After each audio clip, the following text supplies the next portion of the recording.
All right, check it out. I'm gonna check out some really cool Rick Leonardi artwork today. Another Art for Inspiration stream by me. All right, we're gonna check these out right here. Yeah, let's just jump right into it. Fill-in issues. Rick Leonardi, Al Williamson inks. Uh, Cash grabbing antics by Marvel here with the Wolverine special guest right here. Not really a component of this specific issue, but this 2-issue run here was illustrated specifically or tailored to being drawn by Leonardi and inks by Al Williamson. And yeah, these are the actual copies I bought off the spinner rack at oh my gosh, it was Mr. Rivero's store. He had a party store out in Atwater, California. So not a spinner rack per se. He actually was a shop, but not a comic shop. It was like video games, candy, comics, magazines, and yeah, if you needed like balloons, like pre like party time sort of place. But yeah, got both these issues there. Because my normal spot I would have grabbed these from was all sold out. So yeah, let's check these out. Pretty cool covers. Very, very surprised this one does not get a lot of love in the homage circles, so because I think it's pretty epic. Yeah, Leonardi, top of his game here. Anna Senti's the writer of these, but we're not here for that. We're just exploring a little bit of the artistic nuance that Leonardi was bringing to the table. And around this time too, so this would be 19. Oh, this is earlier than I thought. Okay, so like 1987,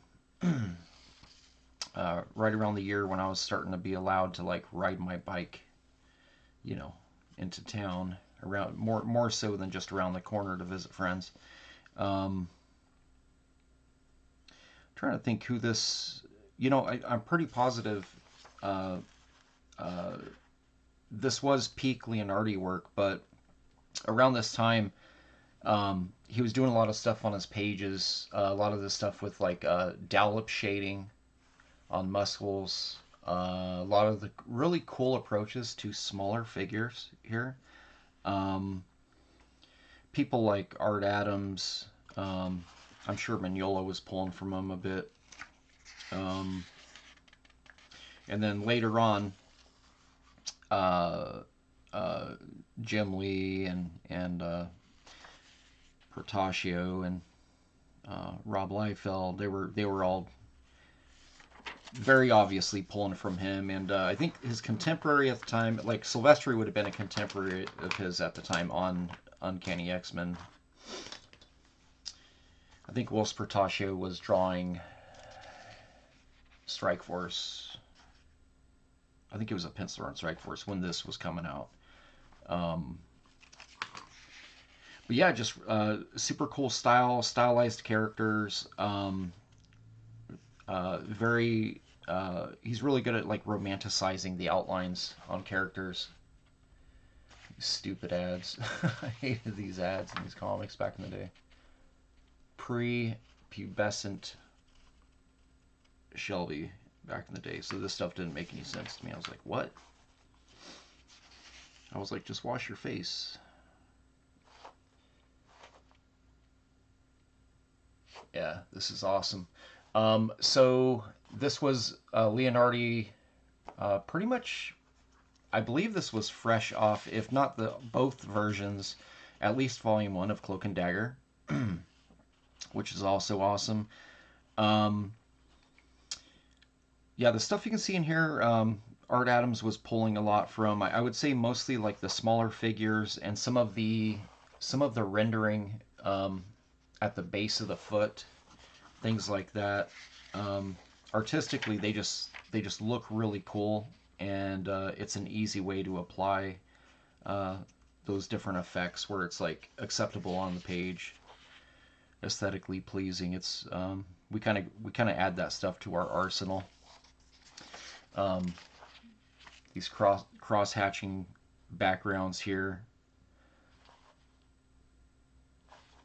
So yeah, a lot of them are pulling from each other too as well. Though I think at the time, uh, you would have like a Walt Simonson and Leonardi and a Mignola working, in the same confined area. I think so.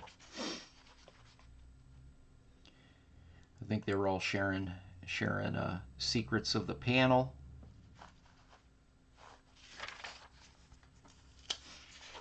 Yeah, this is fun. I think you know what so this issue right here, this specific panel here of Kingpin, this right here is the first time, or it convinced me as an artist the first time that I decided that, oh hey, high contrast shadows on faces can look cool.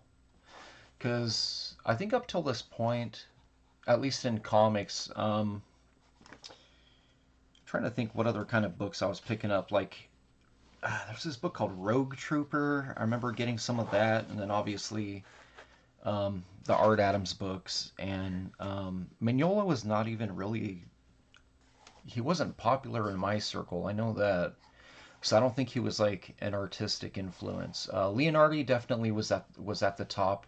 Uh, I with Arthur Adams as far as like influencing me with what they were putting on the page to uh, convince me into thinking comics would be a really cool thing to do when I was older, artistically. Yeah, this stuff is just really great pages. Obviously colors, limited flat palette newsprint, so um, you are able to decipher a lot of the line art in these very easily. But yeah, there's definitely nuance in here. You can definitely see a lot of the stuff, eyes, and the glistening reflective surfaces being played with a lot more in this era versus I would say like a lot of 70s books up to around 84, 85. You didn't have a lot of artists really messing with that. It was very cookie cutter. Yeah, really cool approaches here to like some of the I'll call them ravines, shading in the hair. Not traditional. These lines go against the direction of the hair, but they just work because it creates that shaded ravine. It's that W that got real popular, especially around 88, 89, with I'd actually say Whilce Portacio, to be honest.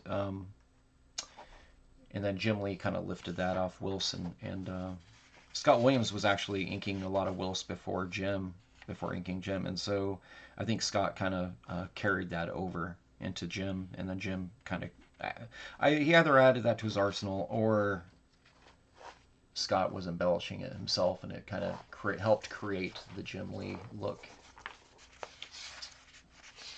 for the finished work. It's pretty easy to see too. If you look at the Jim inking himself, it's night and day. It looks like it's a very raw version of what a lot of us actually really like about his stuff. Yeah, this is cool too. Just really cool. The panel stacking, you know. And for a monthly, I mean, he was not a whole lot of shortcuts going on. A lot of textures, a lot of drop shadows. These open panels always worked really well. McFarlane was a really big influence for me for the panel breaks. See the panel break going on right here? Pushes the character towards the viewer. This could have very easily been cropped down in here, but he decided to go ahead and do the panel break. Knowledge of lettering where it's going to drop, so this whole black area wasn't just a mistake. There's a reason why it's pushed, and the figure is pushed out to this side. There's like I said, obvious knowledge about lettering placement and forward thinking with Leonardi, and that's all of Leonardi's work.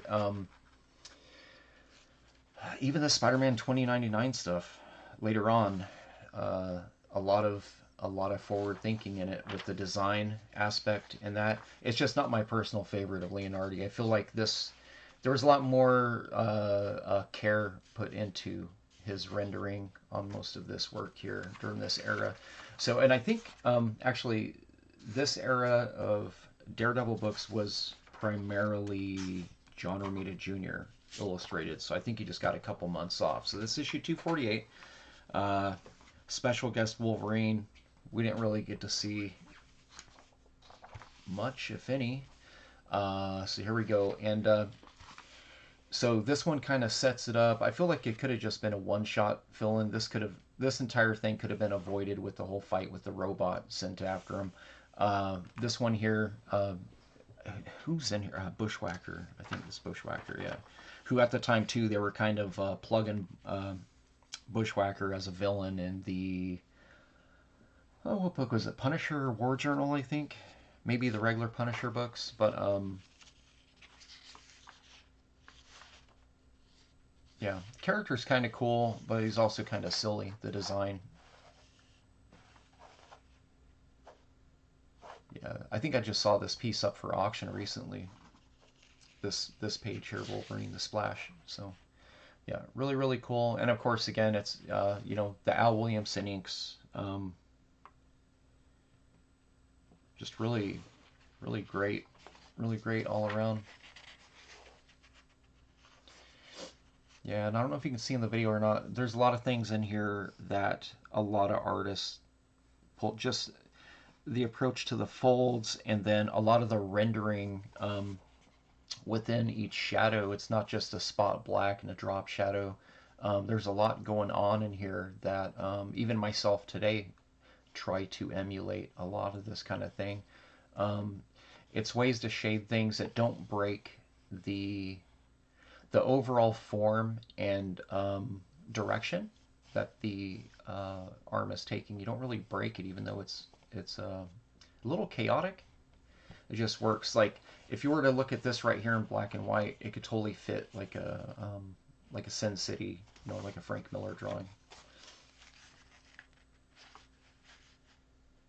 And there's a lot of times you would see artists, and the reason I'm pointing something like this out is you'll see a lot of artists who will come in and they'll show a little bit of fold here and there, but then they don't explore anymore. They're like, well, I located the shoulder, got the bicep, elbow, wrist, hand, palm of the hand, and they just kind of work around it like, oh, there's a joint there. Show a little bit of the fold. But this here shows you the directional fold, the way that the coat is tailored, and obviously his knowledge of, well, it all kind of directionally pulls towards the chest, and at some point mid bicep it starts actually pulling towards the elbow because of the fold and the way it's pulling the fabric. It actually is pulling the fabric out towards the elbow. The folds is all the crunchiness in the middle there. So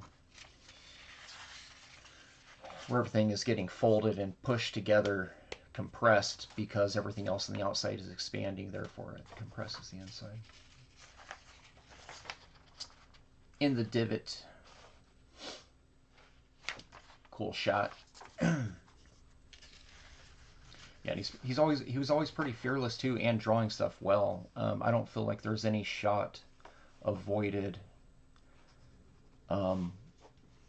for the sake of, oh, I can't draw that well. You know, Leonardi always delivers on all these panels. They're just they all feel like necessary panels. And also something really cool about just 80s books in general.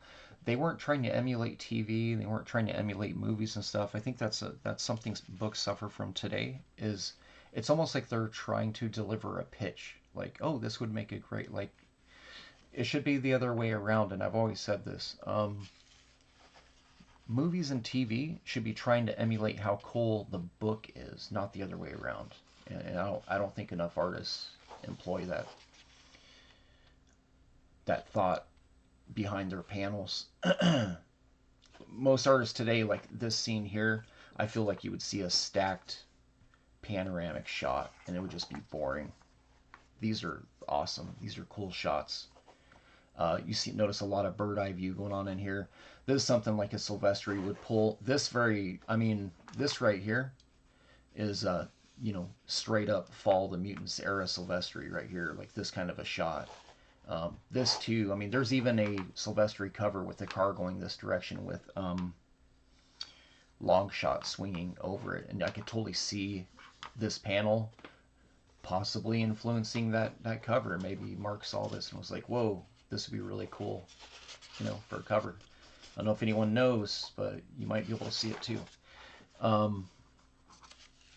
So yeah, definitely Leonardi was on everyone's radar who was a professional artist at this time. Definitely. I said I'm biased. That's why I'm showing these. I'm showing you guys books that inspire me, make me just they riz me up, make me want to draw. So yeah, this is goofy. More Zit ads. If you guys, yeah, there you go. Then we get the Wolverine stuff here. It's on the trail of Bushwhacker. So different hits going out, different. I don't remember the entire story. I don't remember if it was something like Wolverine trying to find out who's killing mutants that don't know that they're mutants or something like that, and it ends up being like a work for hire thing with Bushwhacker, I think, if I remember right. Might be wrong about that. Awesome Alan Davis piece right here, by the way. There you go, right there. Fall of Mutants poster. It's great. You get to see some of the fight stuff here. Looks kind of blurry in the video. The fade here is pretty dope.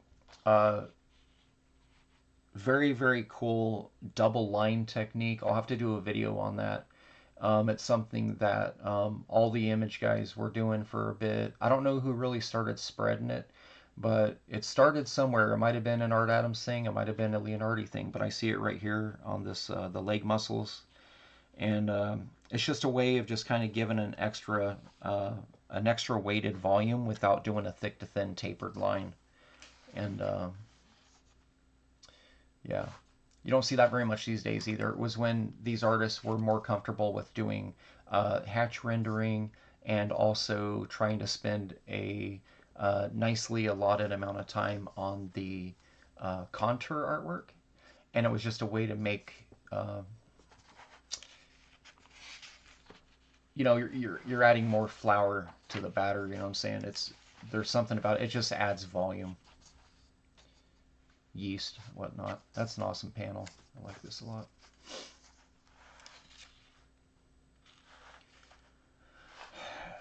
So yeah, they got a little bit of a scuffle. Something happens in distance. They're preoccupied with fighting each other, and then obviously there's another death right there.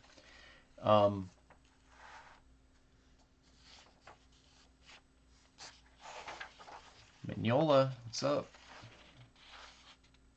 Yeah, all these guys, they were all pulling from each other. All these artists were pulling from each other, including, not just guys. You had who's it, June Bridgman, I think, or not really a standout artist, but definitely getting chops on Marvel books. So.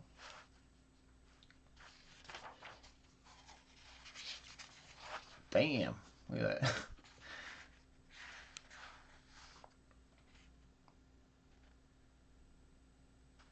Yeah, it's pretty cool. I really like this shot a lot.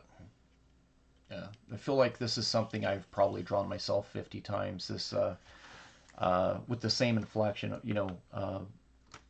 brooding character looking straight at the viewer with that dark deleter line down the middle of the shadow, the two lights clashing, creating that dark edge that goes right down the middle of the face, down the whole middle of the body.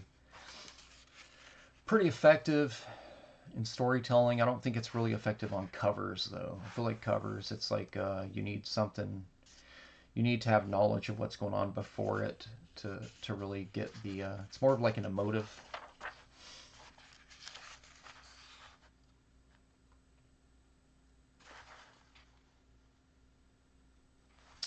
It's an awesome shot. I really liked his knowledge and playfulness with the figure. He's not, like I said, he's not afraid to draw everything from every angle.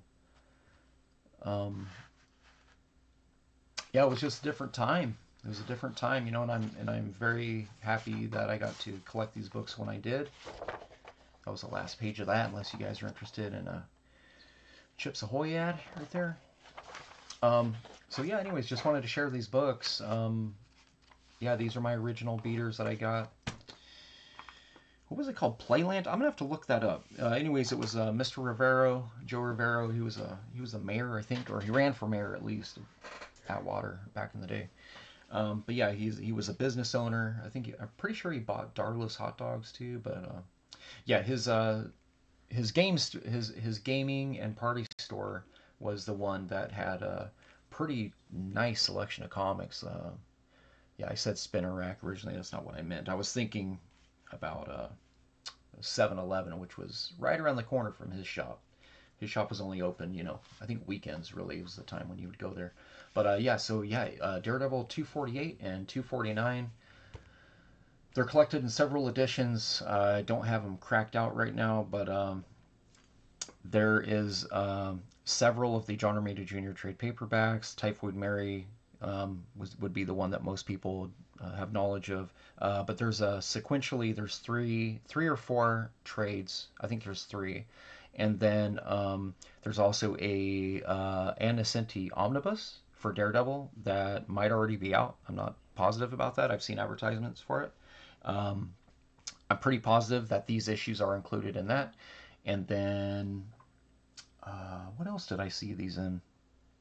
I think that might have been it. It might have just been those trades and then the Anna Cinti omnibus. Like I said, I'm pretty positive because these issues are sandwiched in between that run of um, John Romita Jr. books, which would be collected in the Nascenti run because she wrote that whole thing. But I am pretty. Oh, another thing though, I think I think I'm right about this. The omnibus, I think there might be a second Nascenti omnibus for Daredevil that will come out after it because if I remember looking at the numbering convention collected, I'm pretty positive there was another year or even a half a year of her writing that came after it. So I'm pretty positive about that. Yeah. Anyways, I don't know if they'll do a second Omni. I think it kind of depends on how the first one does, but almost positively certain these books are in that first volume. Or just seek out the trades, and the back of the trade will tell you what issues. Again, 248 and 249. Worth the study if you're an artist. Worth the read if you're a fan. All right, guys.